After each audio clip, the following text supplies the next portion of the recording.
Hello,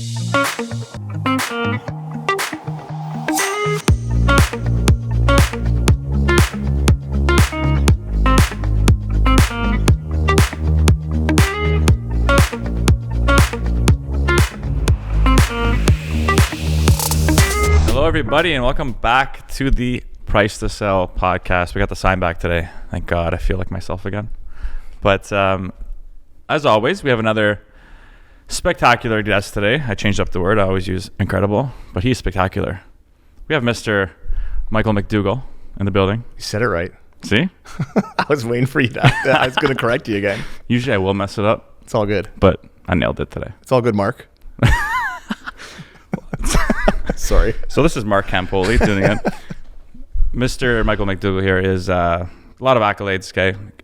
Kills it in the Durham market, has a very successful team.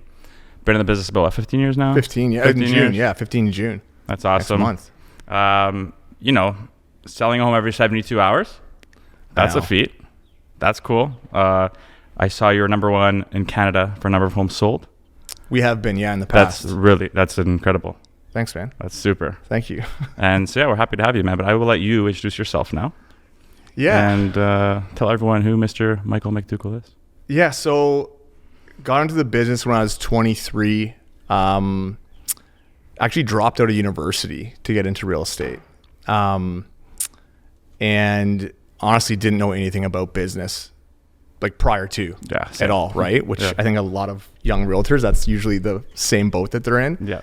But like I came from like a past that I think like motivated me like huge, whether I knew it then or not. Cool. Right. So if you picture like this like 6-year-old boy, right, coming home with his family, living sort of this big life. We had, race horses, big house, big farm, but you get to the front door at night and your door's, bolted up, locked up, with your family there. And you actually have to shimmy down a basement window to go into the basement, run across this dark basement, let them in through, the front door.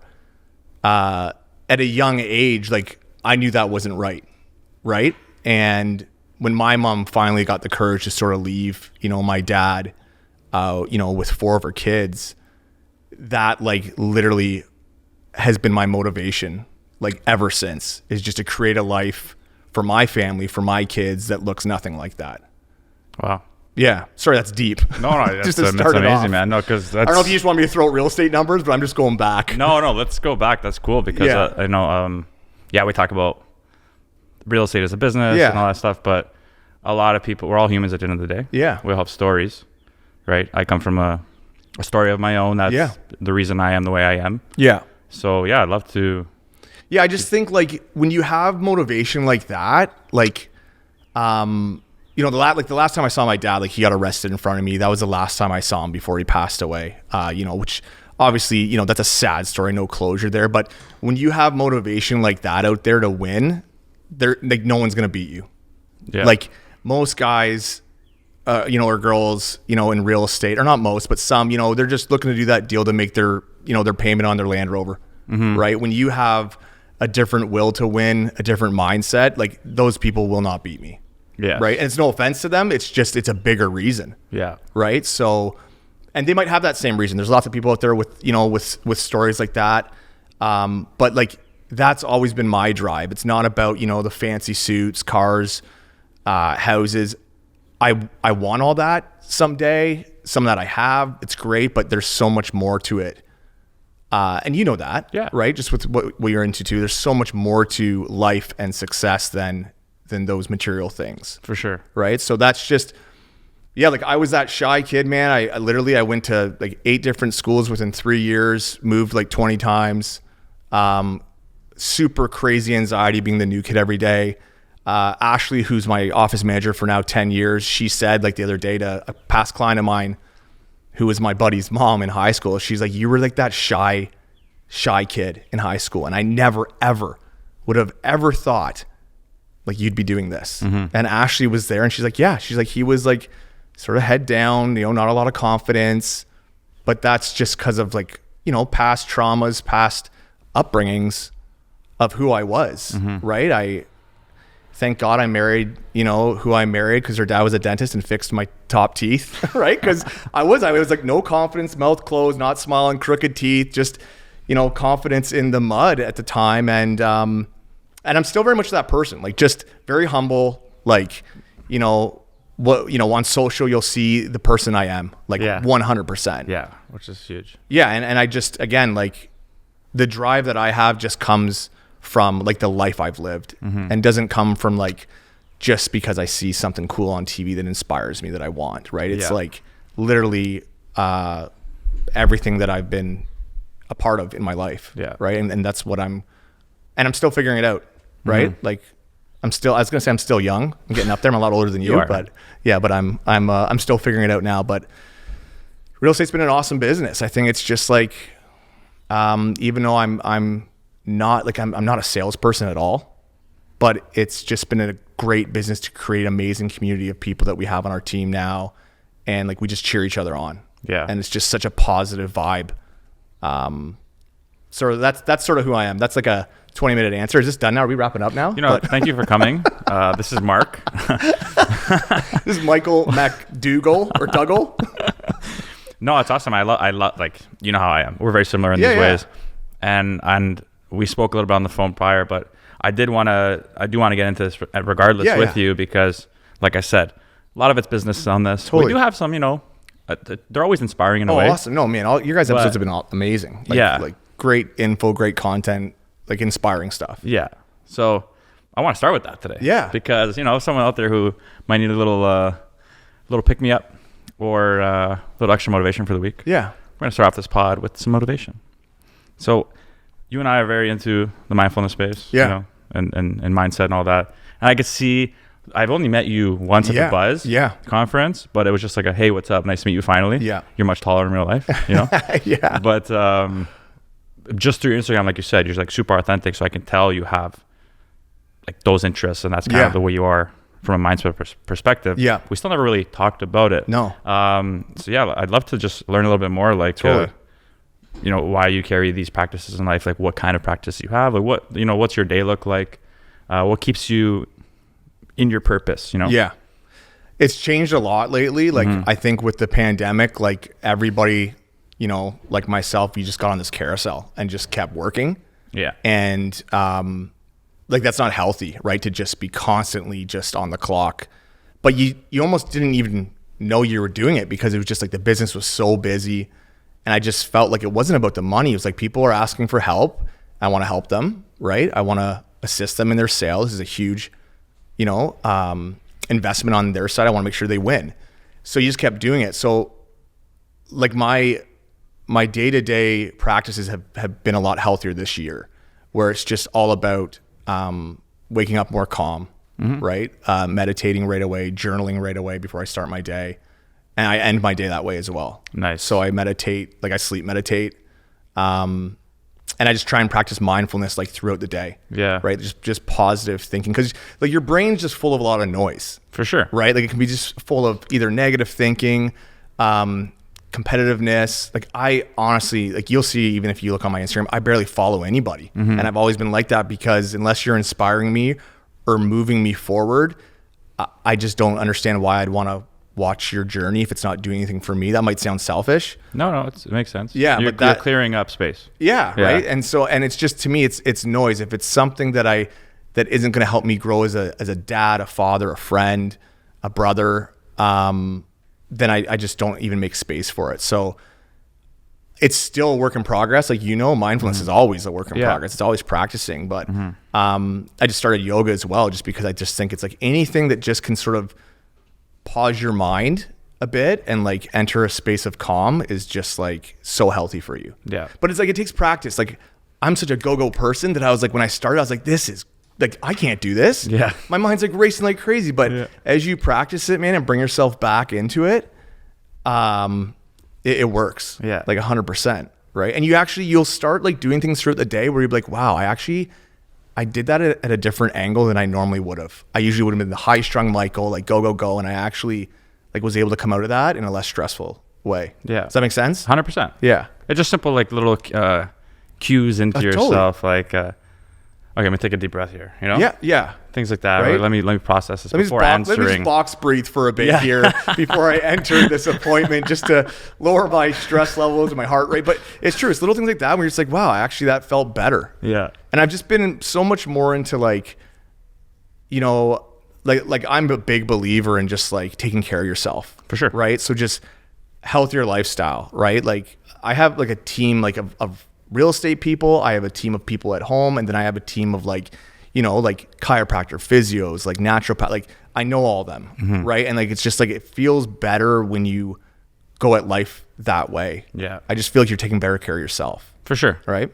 Yeah. It's super important. Yeah. And I indulge in a lot of similar practices. Yeah. Like, boxing, yoga, avid gym guy. Yeah. Always there in the morning. That's part of my routine. Yeah. And if I don't, it's like totally thrown off. Yeah. But it's like, it accountability. all, yeah. And it all just, it all works together. It all flows together and it creates like a much better grounded, centered person to go and tackle those clients who are just give you an earful or those days that are just thrown at you that are just insane. It's crazy, right? Like you just, when I look back now and I'm like, remember last year, there's one day I did five offer presentations in one day. Like that's insane. At the time I was like, I sold 5 houses in one day.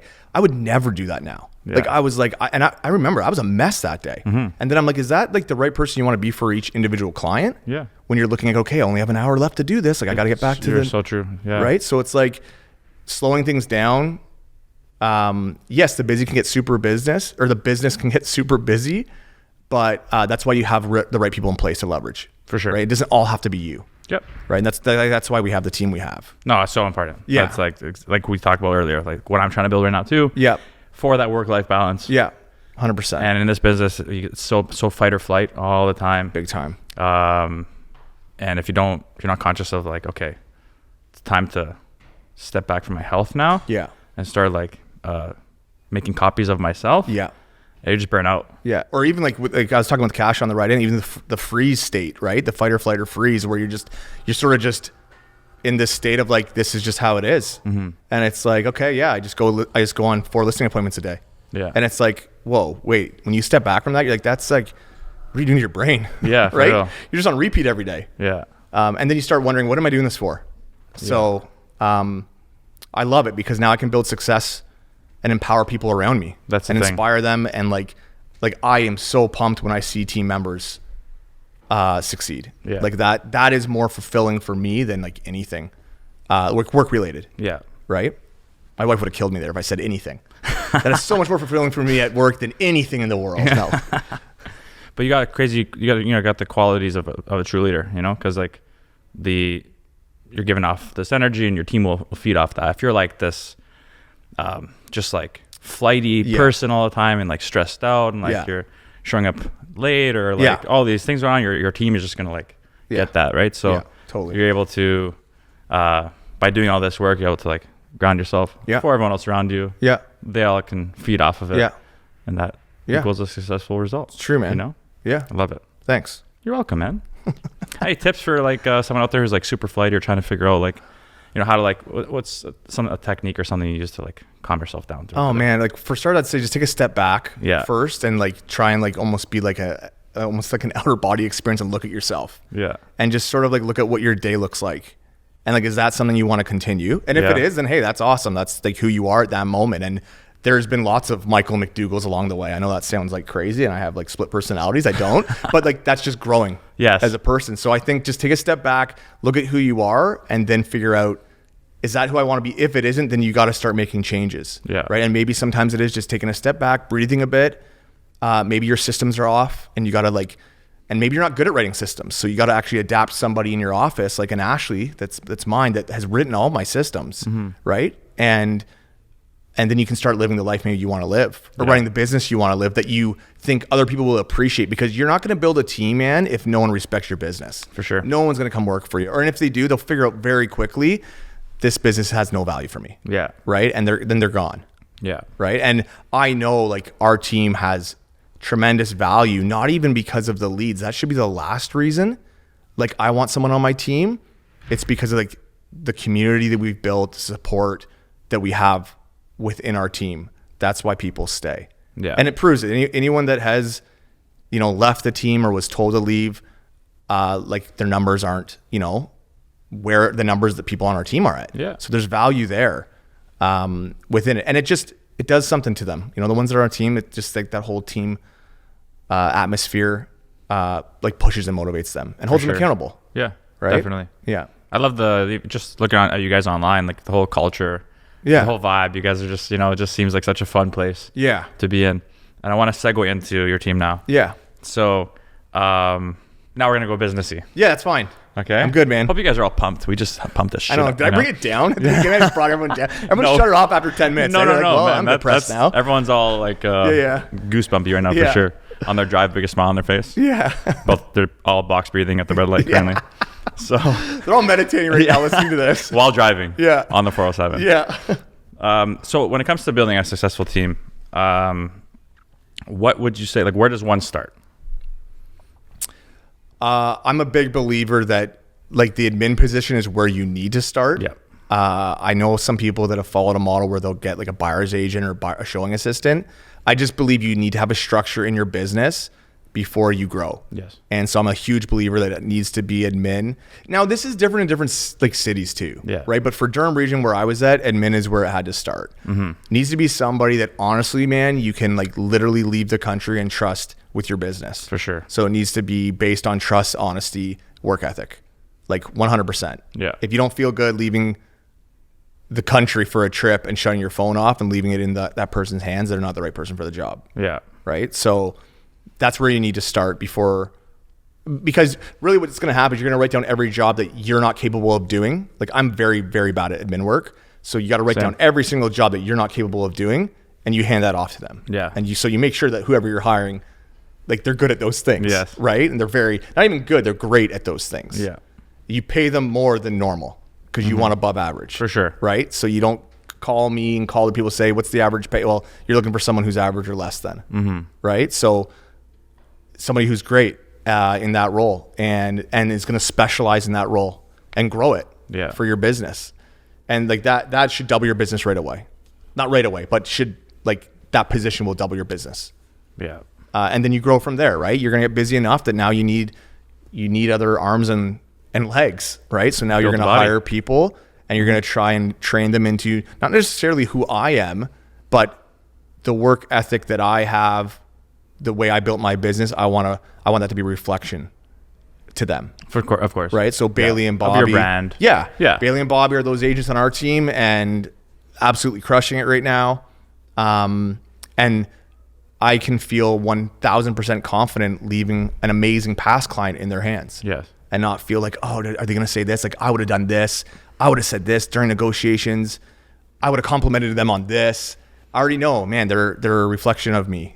And I don't have to worry about it to the point where I don't have to follow up with them on, hey, how did it go with so-and-so? Yeah. It's going to be more of a text. Hey, sold a house to so-and-so. Amazing. I love that, man. Right? That's goals. Our group chat goes off. It's amazing. What's it called?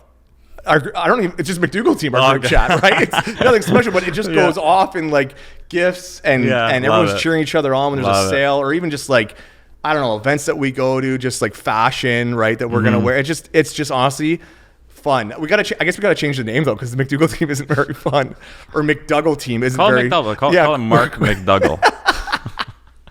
And don't even explain why. No, I won't. Just randomly change the name to Mark McDougall. Leave them all questioning. Yeah. But it's just like, those are the things, man, that are like I wrote a message Friday before the weekend just saying I honestly just love how much everyone cheers each other on. Like in this business, you don't get a lot of that. You get jealousy, right? You get oh man, that person just did 10 deals this month and I've done one.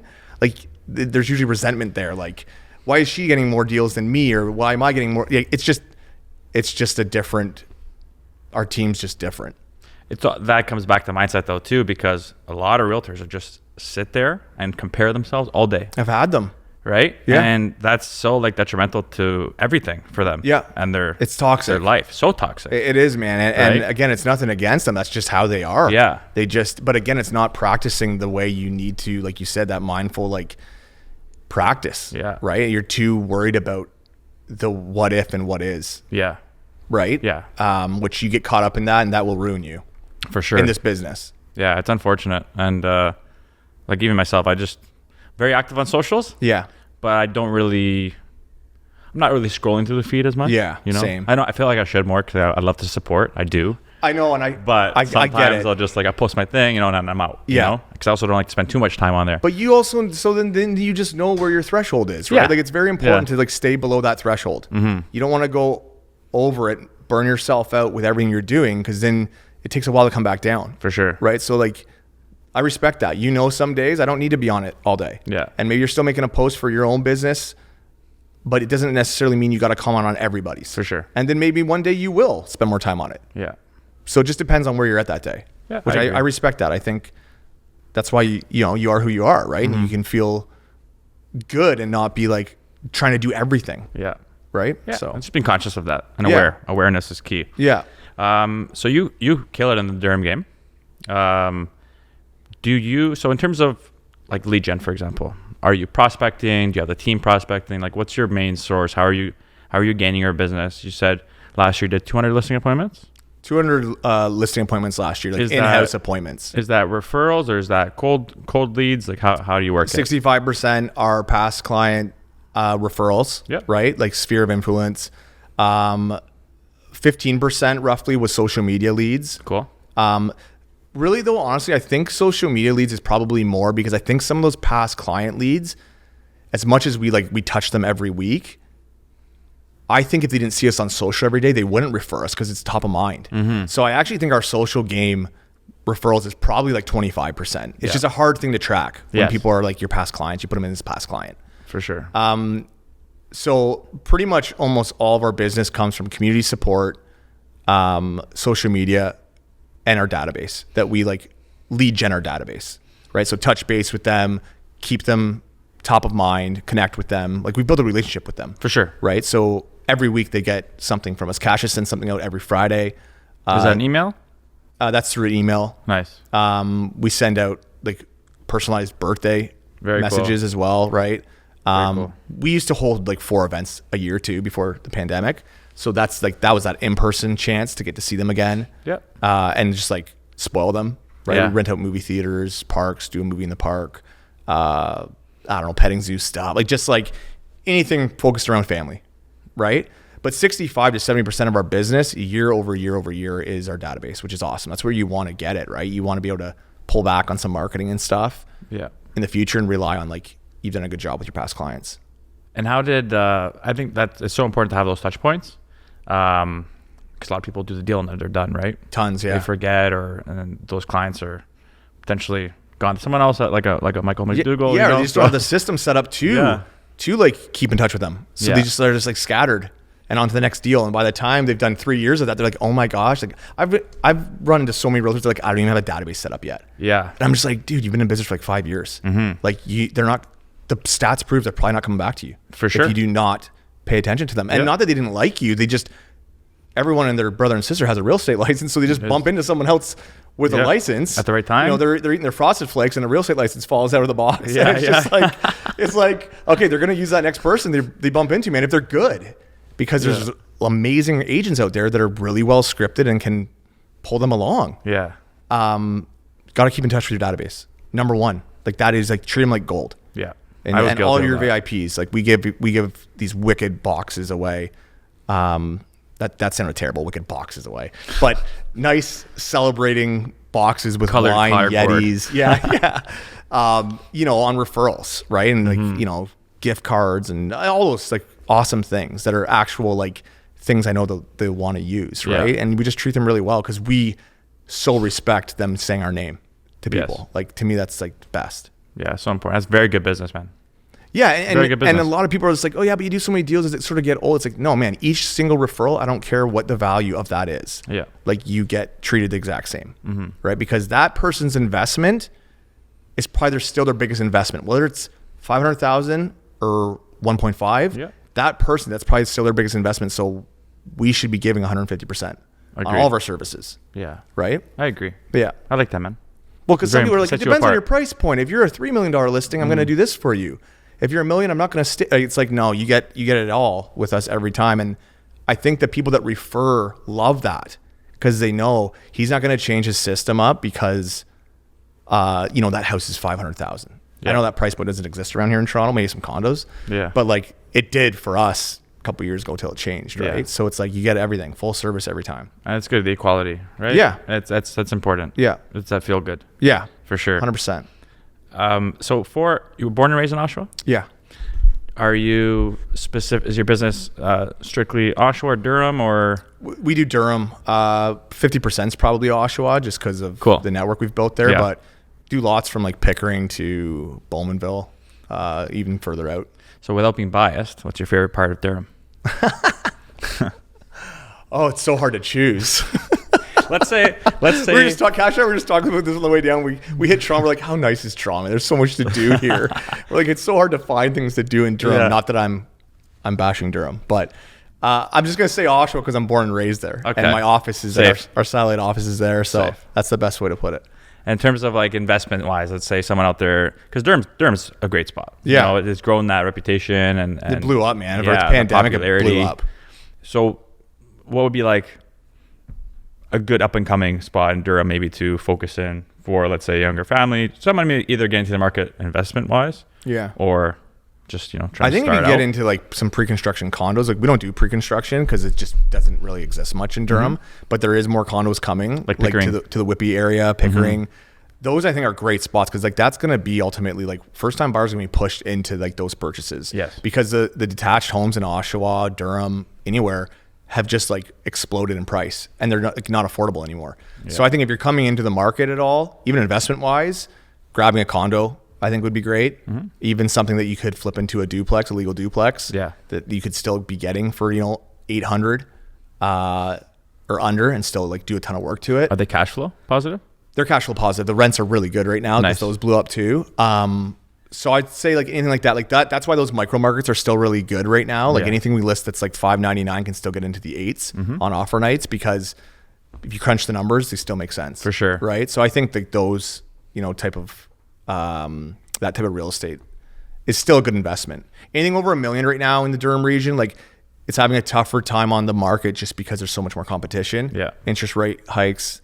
We've seen about a 14% drop in Durham region the last 2 months, 7% each month. And also I'm a numbers guy and our showings were 80% Toronto realtors and buyers. Like through the pandemic, our showings personally on our listings. And I said, as soon as that disappears and that demand from Toronto stops coming to this area, there's going to be a difference in what we're getting for our properties and how many offers. And that's exactly what we've seen. The demand from Toronto has slowed down a bit coming into Durham just because of everything, right? For sure. Like the scaring of the shift and interest rates. And now you're seeing a difference in our prices and showings. Yeah. Because what are you going to replace that with? 80% of your showings were Toronto agents. They disappear. Well, what are we replacing that with now? Yeah. Right? Like nothing. So it's just sort of, it's harder right now. Well, you can get those agents with the Kellogg's licenses. Yeah. Maybe you can get some of those through. Yeah, they will show anything. They'll buy anything too. Are you worried about this shift? Like, let's say for the next year, let's say, do you think, what's your take on everything that's going on? I'm not personally worried about the shift, like for my business. Yeah. From a market standpoint. From a market standpoint. Let's speak to the buyers out there or sellers. I think the fact is right now, forget about 2022 prices. Okay. Our numbers are actually December 2021. If you go back right now, they're December 2021. So when we go in there on a listing appointment, it's sort of showing them numbers from them, like from there. But you gotta talk them down first. You can't just show up and be like, so your home's worth what it was in December 2021. They're just going to be like, well, how? Yeah. Because they're going to want what their neighbor got 2 months ago. So there's a lot of scripting in there. I'm not afraid of that because we went through 2017. It's true. We got through that market. We're well versed, my whole team in that. It's more just like it's building that relationship with the seller, right? Or the buyer to just educate them. So that starts with you got to be educated. You can't just jump into this, sit down. Like there's so many new agents that contact me on a daily basis right now. They're like, I don't know how to price a home. Yeah. Because I was so used to just like saying, $599 hold off or, $999 hold off. And you can't do that right now. So it's like, man, you just got to get educated. There's enough data out there now to actually understand. Like look at comps from 2021 December. Yep. That's actually sort of what they're selling it. So look at those comps. But they don't think, they're not thinking about that. They're thinking about, well, how do I pull up a comp right now for something that hasn't sold? But it's like, there's enough data. Past week or two. Yeah. Right. They're always just looking at like what's just happened. It's like the numbers are all pointing to those numbers. So just go off of that. Yeah. Right. Yeah. And also I think like if you're just marketing, actually, let me rephrase that. if you're not marketing, if your plan to list a home is just to put it on MLS, like you're actually, that's not a good enough plan, right? You got to build a bigger network than that. For sure. And there's going to be other agents that have a whole plan in place that will crush you at the table. Yeah. Because we compete almost every time. For sure. So it's like you got to like bring the whole game, and it's not as easy as it was 6 months ago, where it's just like, hey, it's going to sell no matter what. Just exactly. We don't know how high it's going to go, but like, I got a cool suit on, so like maybe you'll sign a listing with me today. Yeah. And they're like, yeah, sure, whatever, you're right, it will sell. Now it's like they're going to ask way more questions. Yeah. Right? And be like, are you an expert in this area? I don't even know how they answered your question. I just go off like that. Yeah, no, that's awesome. I don't even know what it started. No, that's great. They are extra long answers with a ton of info. I know. Right? And value, which is You what guys we like, you have want. to edit so much. No. There's zero editing here. Okay. This is pure free flow, and it's the best. Like I said, it's all organic. But we do have some questions from Instagram. Yeah. Oh, sweet. Someone actually put some questions on? I have 2. Okay. So I guess this relates to what we spoke about earlier, but the first one is when to start building a team. So I imagine like at what point of the career would be a good point to build? When you start getting overwhelmed. Okay. No, you don't build a team because you just want to say I have a team. Yeah. That's the worst way of building a team. You literally build a team because something's falling through the cracks. Yeah. Right? Or you can foresee it. You should actually do it before it happens. So the problem is a lot of people do it when they're super busy, but you should do it before the storm comes, right? So you should be like, hey, I can foresee this happening. I'm starting to get pretty busy. Yeah. And you should always be building your bench at that point. So always, because it's going to take a while to find that right person. For sure. So when you're like, Matt's ready to build a team, well, you don't pick someone in the next week. Yeah. Right? Just because you need a team. It's like, hey, I got to start interviewing and building that bench. So it could take me 6 months to find the right person. So as soon as you start seeing something possibly you're going to start losing control, start interviewing. Beautiful. Yeah. I agree. Yeah. And then, so we're getting shout outs from the air conditioning unit right now. That's all right. Next question was successful tools to farming an area. Start small, become a local celebrity within that area. And what I mean by that is just be really well known. And then honestly, just mirror that. So I started with like 250 homes farming, 5, 2,000, 10,000, went bigger from there. Amazing. And I started off really small because I couldn't even afford it at the time. For sure. It can get pricey. Yeah. And so don't go crazy because it's consistency. So if you have a budget for 3 months, your budget should be for 3 years. Yeah. Right. Because that's usually when you're going to start seeing that more like weekly like calls coming in. Yes. Right. Pretty steady. Yeah. So start small, grow up big if you want, be well known in the community, not just as a realtor, something bigger than real estate. Love it. Yeah. Yeah. So some very key points there. Yeah. And that is bringing us to the end here, my friend. Yeah. So where can all your new fans find you? Yeah. So two of our Instagram accounts I'll just throw out at Move with Michael, and then our team page at McDougall Team. Okay. Amazing. And you will see different content. Yeah. I don't just like it's different pages. So it's not like I'm just going to copy every single thing that Cash is throwing on McDougall Team page. Yeah. A lot of my personal stuff's on my personal page, family, integrated with work. And then our team page is just fun stuff too, integrated with work and just our team dynamic. That's literally the word. It's the fun. It just seems like fun. Yeah, I know. That's awesome. It sucks when you're interviewing people because everyone's coming up to an interview just wants to have fun. You're like, no, we have to actually do work here. Yeah. But you know how social media is, right? They see that and think that's how it is. But no, we have an awesome team, awesome community that we've built. Yeah, I love it, man. I love to see it. You guys are killing it. Thanks, man. I appreciate you coming on. You've been awesome. Thanks for the opportunity to do this. Yeah, of course. It's been a long time coming. And I will definitely see you around at more things. Yeah. And to all you out there, thank you again for listening, always supporting. And I hope you don't forget to like, subscribe, share. Please share with your grandmothers, cousins, sisters, brother named Mark. Okay? Anyways, this is it for Price to Sell Podcast. We will see you on the next one. Peace.